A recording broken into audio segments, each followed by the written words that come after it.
Okay, now let's talk about two read, palms, or what I call cloud coverage, and how does that change? So remember, in quarters, we've got that open stance. We're ready to go vertical because we've got man-to-man. We're the cap of the coverage. We've got to be on top of everything. Cloud is a little bit more aggressive. Two reads a little bit more aggressive. So I'm a little different. I actually want to keep that inside alignment unless we get a reduction, and then we're going to move outside. So I really want to head up to inside. Okay, now we're going to be in a closed stance. Feet shoulder width apart. I'm still going to read two, and in fact, two is the one that's going to dictate what I'm going to do. If he comes out, I've got to be able to charge up and take that. So now, instead of being 6 yards inside shade, I'm going to creep up to 5, and now I'm going to be a square. So instead of sliding out, now I'm going to feather out. Now a feather is just a hot foot shuffle. Feather, feather, feather, feather, feather. That's all I'm doing right now, and I'm keeping my eyes on two. Feather, feather, feather, feather, feather. Now, if let's say we get the fade out, right?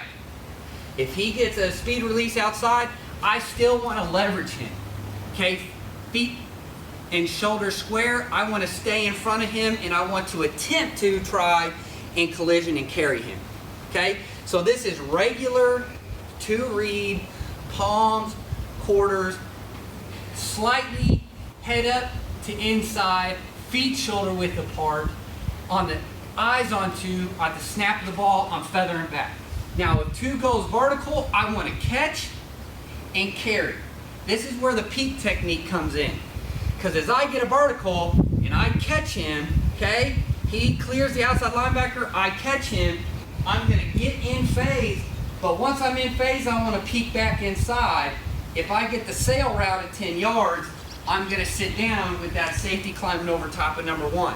The key in any cloud coverage is to get your hands on one if you possibly can.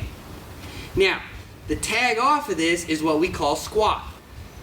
Squat means that number two goes 5 yards, I'm not worried about it. If number two goes 3 yards, if number two runs a bubble, I'm only going to drive on the ball thrown. So in that case, I just want to keep bailing, but I want to make sure now I really hammer down on number one. What I'm starting to see now with offensive coordinators is that they're using two to trigger the corner, and they're trying to hit the whole shot with number one. Well, or they're running the curl behind the bubble, and they want to hit the curl instead of the bubble. And the way to do that is, if I get a bubble, is for this corner to now leverage or squat right around 7, 8, 9, 10, right around the sticks, and now we'll drive on ball thrown.